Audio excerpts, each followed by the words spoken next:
nítorí ọ̀rọ̀ owó oṣù ọba jẹ́bà àwọn aráàlú bínú sí gómìnà gidigidi. Inú àwọn aráàlú jẹ́bà níjọba ìbílẹ̀ Mòrò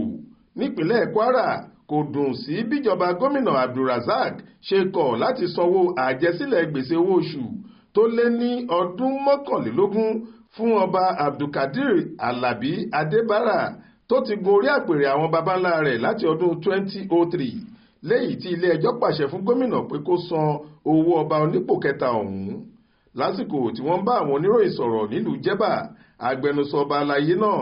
olóyè Abdulganiu Jayéọlá Ọmọ́tọ̀ṣọ́ rọ gómìnà Abdulrahman Abdulrasaq kó tètè pàṣẹ sísan owó ọdún 21 tí gómìnà kùnà láti san fún ọba wọn. Yàtọ̀ sí pé wọ́n ní kí gómìnà sanwó ọ̀hún, wọ́n tún fẹ́ kíjọba gbé ọba alayé náà ga láti ọba onípò kẹta sí onípò kìíní bíi tàwọn ẹgbẹ́ rẹ̀ nípínlẹ̀ Kwara. Ó tẹ̀síwájú pé láti ọjọ́ 29 oṣù kìíní ọdún 2014 nílé ẹjọ́ gíga kan nílùú Ìlọrin tí í ṣe olú ìlú ìpínlẹ̀ Kwara fi ọba Adébárà múlẹ̀ gẹ́gẹ́ bí ọba onípò kẹta nílùú Jẹ́bà tí wọ́n sì fọwọ́ da ẹjọ́ tí ìjọba pè takò nù. Ó ní lẹ́yìn tí ilé ẹjọ́ pàṣẹ tán, onírúurú ìwé ni ìlú ti kọ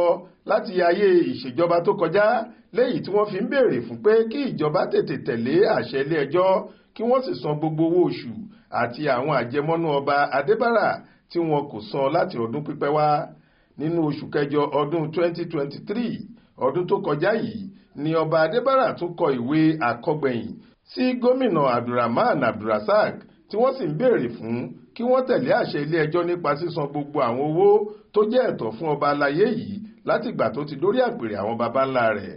Wọ́n wá rọ gómìnà kó tètè pàṣẹ fún àwọn ilé-iṣẹ́ tó ń rí sí ọ̀rọ̀ àwọn lọ́balọ́ba kí wọ́n san àwọn owó náà kí wọ́n sì gbé ọba alayé náà ga sí onípò kìíní.